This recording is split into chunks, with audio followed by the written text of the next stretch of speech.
আপনারা কিন্তু আমাদেরকে বারবার একটা কাজের জন্য নক দিয়ে থাকেন। সেটা হচ্ছে যে আমি অমুককে বশ করতে চাই বা বশীকরণ করতে চাই, অথবা এই ধরনের কাজের জন্য নক দিয়ে থাকেন যে আমি একজনকে মহব্বত করি, তাকে আমার কাছে এনে দিতে হবে। বা অনেকেই চান যে আমার টাকা নিয়ে একজন চলে গিয়েছে, তার থেকে আমার টাকাটা উদ্ধার করে দেওয়া। বা এই ধরনের আরও কিছু কাজ আছে যেই কাজগুলো করে দেওয়ার জন্য আমাদেরকে বারবার তাগাদা দেন বা বারবার নক দিয়ে আমাদেরকে এক ধরনের বিরক্ত করেন। তো আসলেও কি এগুলো শরীয়ত সম্মত কোনো কাজ কি না, সেই নিয়ে আজকে আপনার সাথে কিছু কথা বলবো।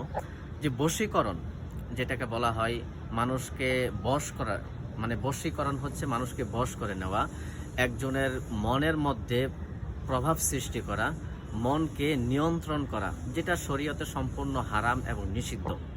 তো এই কাজের জন্য যারা আমাদেরকে নক দেন, এই কাজটা করতে হলে অবশ্যই জাদু করতে হয়, আর জাদুটা সম্পূর্ণ শরীয়তে হারাম। আর যদি আপনি এই বশীকরণ বাদ দিয়ে যদি মহব্বতের জন্য কোনো আমল চান, সেই ক্ষেত্রে কোরআনের কিছু আয়াত আছে, কিছু দোয়া আছে, যেগুলো পড়লে আল্লাহ তাআলা চাহে তো আপনার কারো প্রতি মহব্বত তৈরি করে দিতে পারেন। এখানে হালাল ভালোবাসা, সেখানে আপনার মহব্বত বৃদ্ধি হতে পারে। আর আপনারা যেটা বশীকরণ বলতেছেন, এটা সম্পূর্ণ নিষেধ এবং শরীয়ত বিরোধী কাজ, এটা কখনোই জায়েজ হতে পারে না।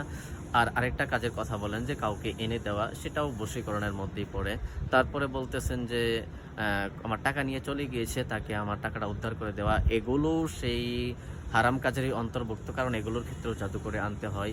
এই ধরনের যত কাজগুলো আছে যে সে আমার কথা শোনে না, সে যেন আমার কথা শুনে, তাকে বাধ্য করা, এই ধরনের সমস্ত কাজ কিন্তু ইসলামে হারাম এবং সম্পূর্ণ নিষেধ। আল্লাহর হস্তে আমাদের কাছে এই ধরনের কাজের জন্য আমাদেরকেও বিরক্ত করবেন না, এবং আমাদেরকে বিরক্ত করে এই হারাম কাজের প্রতি উৎসাহিত করবেন না। যারা কাজ করতেছে তাদের সম্পর্কে আমার কোনো কথাও নেই।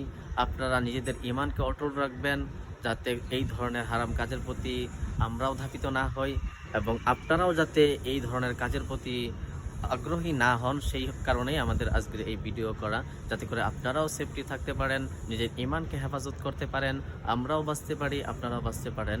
এই ধরনের কাজ থেকে নিজেরা হেফাজত থাকা, ইনশাল্লাহ আমরা সকলেই চেষ্টা করব এই ধরনের কাজ থেকে হেফাজত থেকে শরীয়ত সম্মত যে কাজগুলো আছে সেই কাজগুলো করার চেষ্টা করব।